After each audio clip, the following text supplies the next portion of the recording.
Mesdames et messieurs, bonsoir. Merci de vous joindre à nous pour ce nouveau numéro de l'Échiquier international en direct de Al24 News.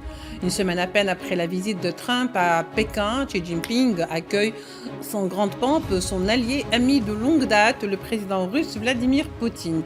Une visite chargée de symbolique et de messages surtout qu'elle fait immédiatement suite à la visite du président américain Donald Trump. Le monde assiste donc depuis quelque temps, en plus des guerres de proxy, des tensions et des guerres tout court, à de véritables repositionnements géostratégiques et à des guerres d'image plus fortes que les armes. Retour ce soir sur cette visite de Poutine à Pékin, de sa portée politique et régionale et surtout de ce qu'elle véhicule comme message aux avertis de la politique et de la géostratégie. Tout de suite, les développements.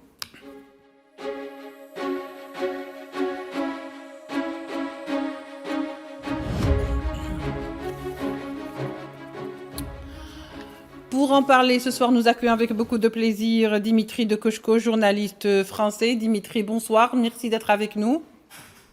Bonsoir, bonsoir à tous. Emmanuel Pouchelet, expert en géopolitique, en direct avec nous également. Manuel Pouchelet, bonsoir, merci d'être avec nous. Bonsoir madame et bonsoir à monsieur de Koshko. Alors pour commencer, à peine donc on va dire 4 jours, voire un peu plus, et après la visite de Donald Trump en Chine, voici que le président russe Vladimir Poutine se rend à Pékin. Il est accueilli en grande pompe, tout comme l'a été accueilli son prédécesseur américain Donald Trump. Qu'est-ce qu'on peut lire, Manuel Pouchelet, où on peut déduire comme lecture de cette visite aujourd'hui russe à Pékin?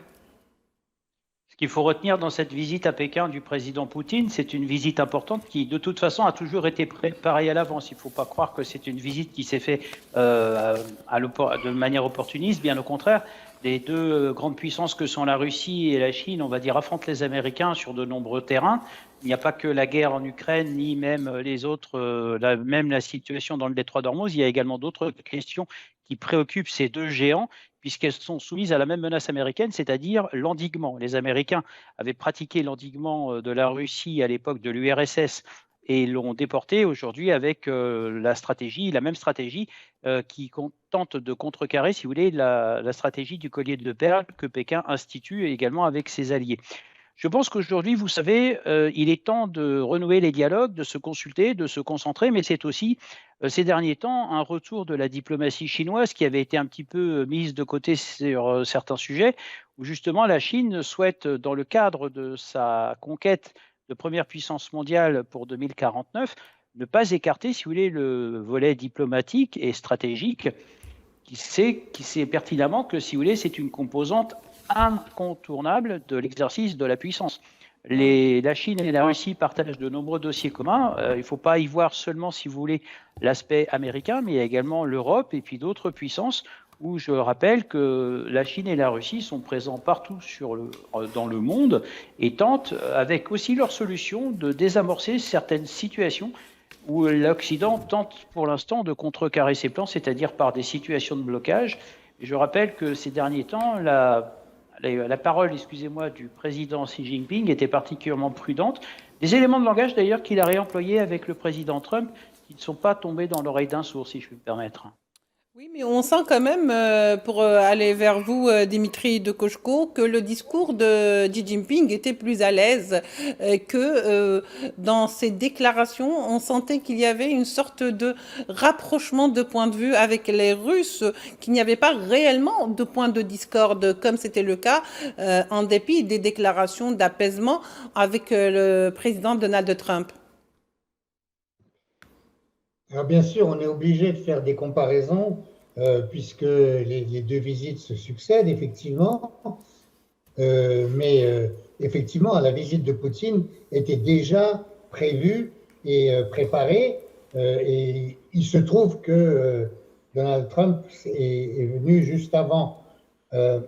Regardez, puisqu'on en est dans les comparaisons, et comme vous savez, les Chinois sont quand même des gens qui font attention au protocole et au langage diplomatique. Vous avez remarqué que la visite de Trump était une visite d'État, alors que la visite de Poutine est simplement une visite officielle. Oui. les visites d'État ayant eu lieu avant, hein, eh bien, l'accueil a été le même, voire même plus enfin, encore plus cérémoniel, je dirais, pour Poutine, alors que le niveau de la visite est logiquement inférieur. Il est accueilli par le ministre des Affaires étrangères, ce qui n'a pas été le cas de Trump. De plus, les petites filles, vous savez, qui agitaient les drapeaux, là.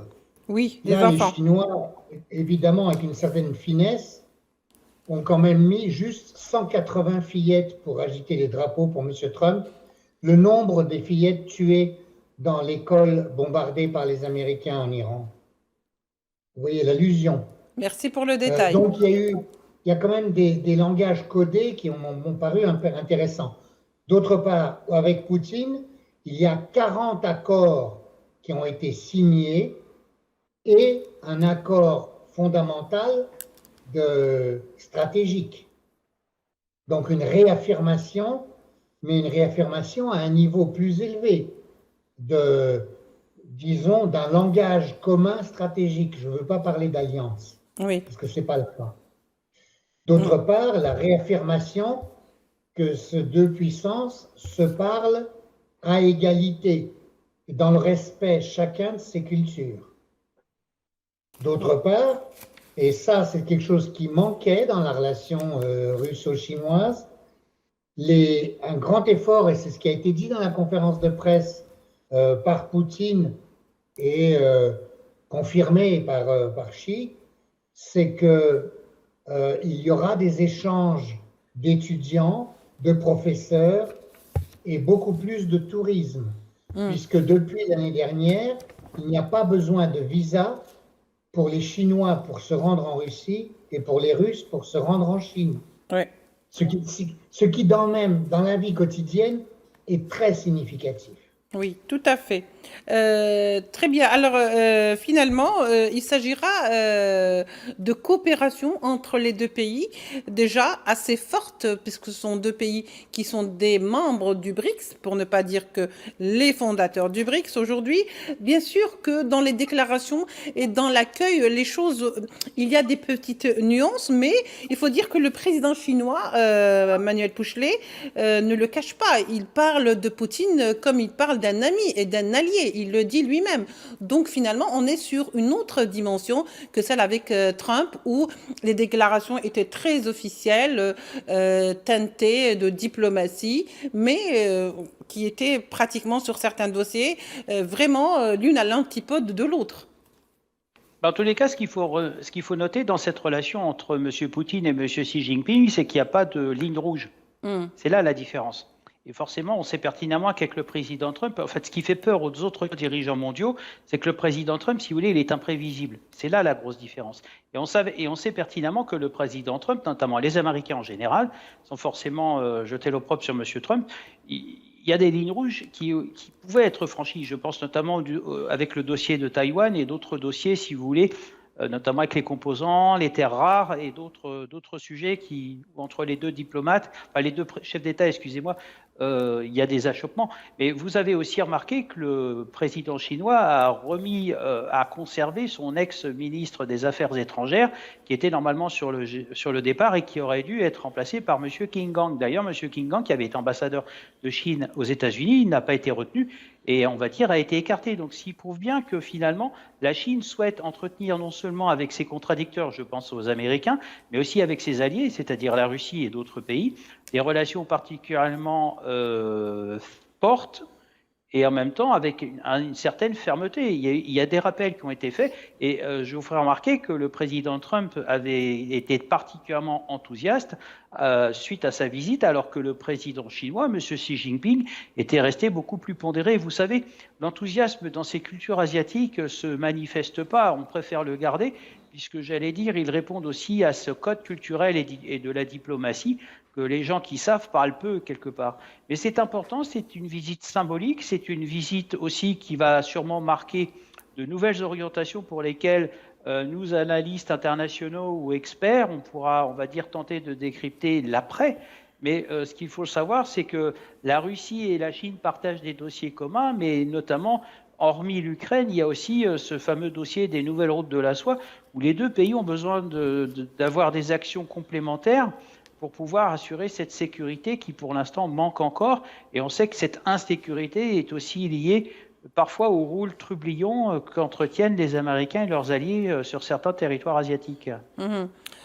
Très bien. Dimitri de Koshko, finalement, donc en dehors des dossiers très lourds, comme par exemple celui des hydrocarbures, du gaz, de l'approvisionnement en énergie, on sait très bien que depuis quelque temps, c'est-à-dire depuis la guerre en Ukraine, ce secteur connaît des perturbations, surtout du côté russe, parce que il y a, comme vous le savez, des sanctions qui pèsent sur la Russie, mais il s'avère que jamais les relations avec la Chine n'ont été aussi florissantes que depuis qu'il y a justement ces sanctions. C'est dire aujourd'hui combien il est important pour ces deux pays d'être l'un pour l'autre des partenaires gagnant-gagnant, pour reprendre un petit peu le propos du président chinois.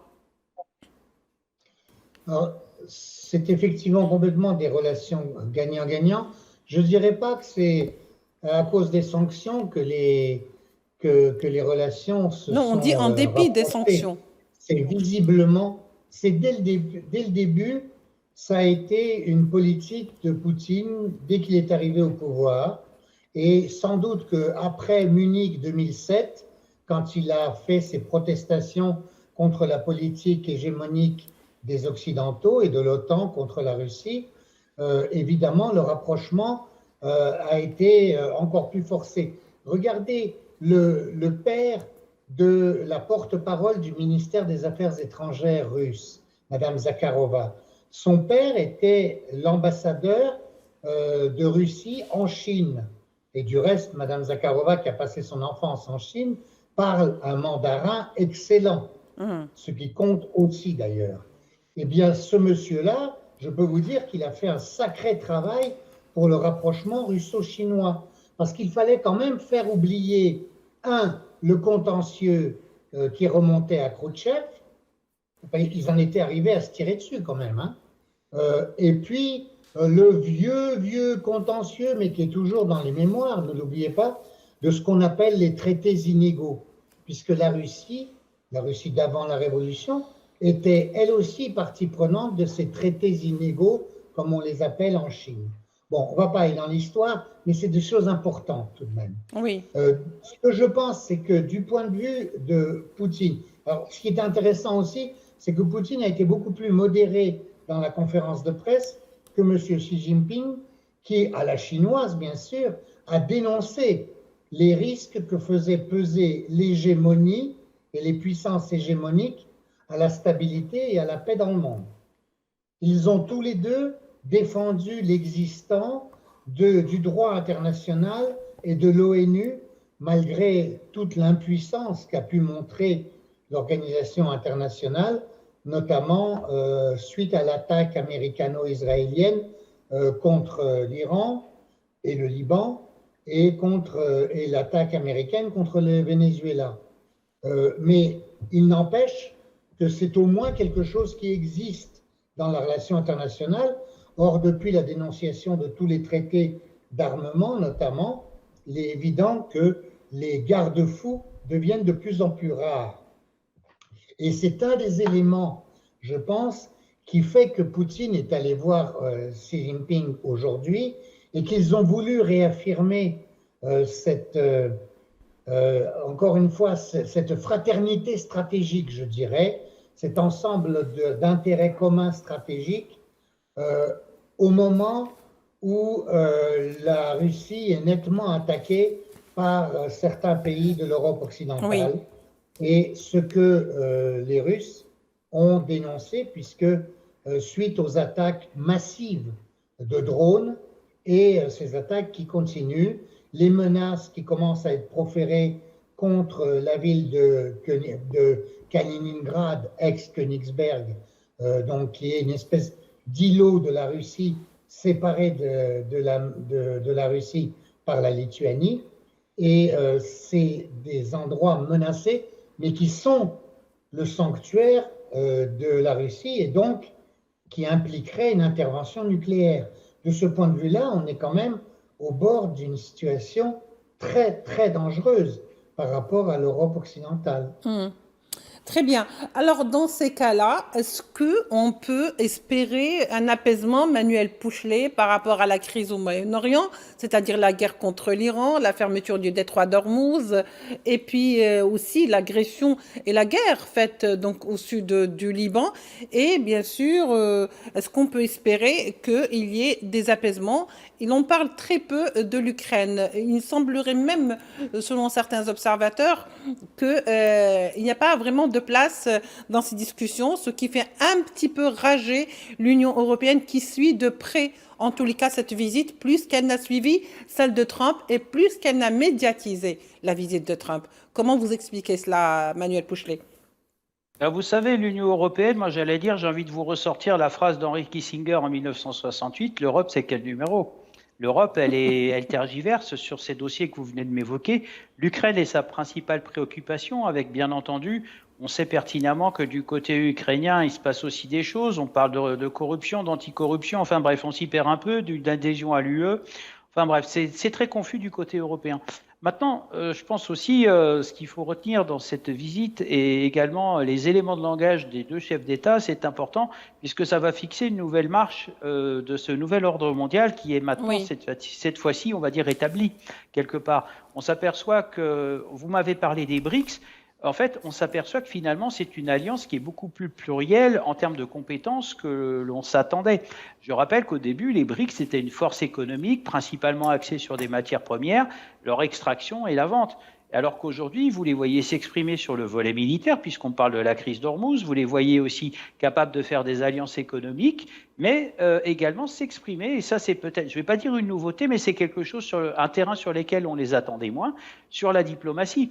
Pour info, vous m'avez parlé du Moyen-Orient, vous m'avez parlé du Liban. Je rappelle que la Chine et la Russie ont toujours été présents, y compris pendant la guerre froide, dans ces pays et pétromonarchies du Golfe, où c'était cette guerre froide. D'ailleurs, les historiens vous diraient qu'elle était devenue chaude. Je pense, n'oublions pas, le rôle de la Russie quand il y avait l'Égypte de Nasser, également la création de l'État d'Israël en 1948, où les pays arabes avaient été équipés par Moscou, et d'autres pays de la région avaient été équipés également par la France, quelque part. Donc, si vous voulez, cet affrontement de l'ex-guerre froide n'est pas tout à fait, on va dire, terminé. Il y a toujours des tergiversations du côté occidental, mais comme je le dis à chaque fois, les solutions de ces conflits que vous m'évoquez, elles appartiennent aux acteurs de la région. Et en même temps, plus vous multipliez le nombre d'acteurs qui s'impliquent ou qui s'immiscent, on va dire, dans ces conflits, plus tard, vous remettez finalement à s'inédier les solutions de paix et de sortie de crise. En ce qui concerne la Russie et la Chine, c'est vrai que la crise du détroit d'Ormuz est particulièrement impactante, notamment en matière de circulation des marchandises, tant du côté par le blocage de Téhéran, non, parce que ce sont des bateaux qui traversent, mais c'est plutôt le blocage américain. L'objectif, c'est aussi une guerre commerciale, c'est-à-dire en tentant de faire des croche-pieds à son adversaire. Et ça, je pense que la Russie et la Chine sont condamnés à s'entendre. Mais regardez, ils s'entendent déjà, puisque vous savez que les routes, les itinéraires d'approvisionnement logistique entre la Chine, l'Europe et d'autres territoires, maintenant peuvent passer par le Nord et la Russie, c'est-à-dire à cause du réchauffement climatique et cette espèce de pseudo-fonte des glaces de l'Arctique. Donc, quelque part, vous voyez, ces deux pays, comme je le disais précédemment, agissent en complément. Et je rappelle aussi qu'on les retrouve aussi dans une autre alliance économique, où là, cette fois-ci, on y retrouve un peu les alliés des États-Unis au niveau asiatique avec les pays de l'ASEAN, quelque part. Donc, vous voyez, finalement, c'est un mélange de pondération, mais en même temps de contradiction et des fois d'opposition. Et c'est là que ça devient difficile parce que à ce rythme-là, ils sont en train de danser un peu comme un cabri sur la crête d'une montagne avec le risque à chaque fois de se casser la figure ou de tomber dans le précipice. Et le précipice, en fonction de ce que veulent surtout les Américains, parce que les Européens restent très discrets sur ces questions-là, ils s'aperçoivent qu'ils n'ont plus vraiment de pouvoir et de portée en termes de parole. Pourquoi ? Parce qu'on arrive à une forme d'usure du pouvoir en Europe, notamment avec la présidence de la Commission européenne, où il est peut-être temps aussi, côté européen, si vous voulez, de changer de dirigeants et d'avoir de nouveaux, on va dire, regards. Et en même temps, vous allez prochainement aussi avoir des élections, notamment dans certains pays d'Europe, qui sont quand même leaders alors que sur certains sujets, l'Europe avance de manière divisée. Vous m'avez évoqué l'Ukraine, c'est également le même cas avec Hormuz, puisque je vous rappelle que les Européens ne se sont pas mobilisés pour aider les Américains, alors qu'ils dépendent quand même à plus de 22% de ce qui passe par le détroit d'Ormuz. Donc quelque part, c'est très contradictoire. Je pense que cette situation est analysée tant par les Russes que par les Chinois, puisque les Européens, si vous voulez, malgré le fait qu'ils soient une grande puissance économique, souffrent quand même, peut-être un jour ou l'autre, de nouvelles contradictions. Et d'ailleurs, nous en avons eu la réalisation concrète il y a quelques années avec le Brexit. Donc, quelque part, attention, soyons vigilants. Je pense que ce nouvel ordre mondial que je vous évoquais, il va être autoritaire. Et j'ai envie de vous dire, il va falloir souvent, et peut-être malheureusement, se soumettre, mais aussi se démettre. Vraiment, Dimitri de Koshko, finalement, se soumettre à quoi et se démettre de quoi? Parce que finalement, si on comprend bien, il y a deux facteurs très importants, à savoir la guerre au Moyen-Orient, et les deux puissances sont aussi des membres du BRICS, qui aujourd'hui, deux puissances également, avec une troisième puissance, donc Washington, deux pays invités en l'espace de même pas 4 jours, deux puissances rivales aujourd'hui. Quel est ce message qu'on veut d'ailleurs donner au monde aujourd'hui? Et surtout, quelle place pour l'Ukraine qui semble un peu inquiéter plus que d'habitude les Européens, parce qu'ils n'ont pas émis autant d'inquiétude, par exemple, lorsqu'il y avait Trump à Pékin, mais aujourd'hui, ils émettent plus d'inquiétude par rapport à cette crise ukrainienne. Est-ce que finalement, il n'y a pas des priorités aujourd'hui avec cette crise énergétique et cette guerre en Iran? Alors, je dirais que ça fait partie des buts de la visite et de ce qui va être obtenu. En plus de l'aspect de cet accord, de cette réaffirmation de la complémentarité stratégique que nous avons déjà évoquée, je dirais que du côté russe et chinois, il a été souligné, que ce sont des partenaires commerciaux très importants. Oui. Que cette année, les échanges entre la Russie et la Chine ont atteint 200 milliards de dollars. C'est quand même énorme. Une somme importante.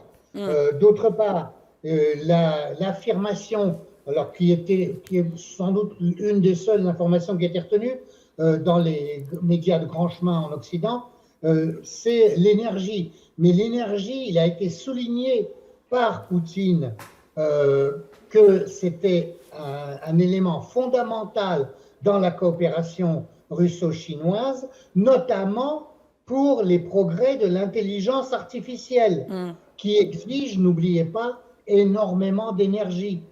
Problème auquel nous, Européens, allons être confrontés et auquel, évidemment, les dirigeants qui, effectivement, devraient penser à passer la main au niveau de l'Union européenne, ne semblent ne pas penser du tout, puisqu'ils nous coupent complètement des sources d'énergie qui nous sont indispensables. D'autre part, ils ont souligné, effectivement, les voies de communication alternatives au détroit d'Ormuz, et c'est notamment la voie par la route du Nord, ce qu'on appelle la route maritime du Nord. C'est aussi la route de la soie, qui est une voie terrestre, n'oubliez pas, qui était si décriée par l'Empire britannique, qui lui était un empire maritime et qui ne voulait pas justement de cet empire terrestre.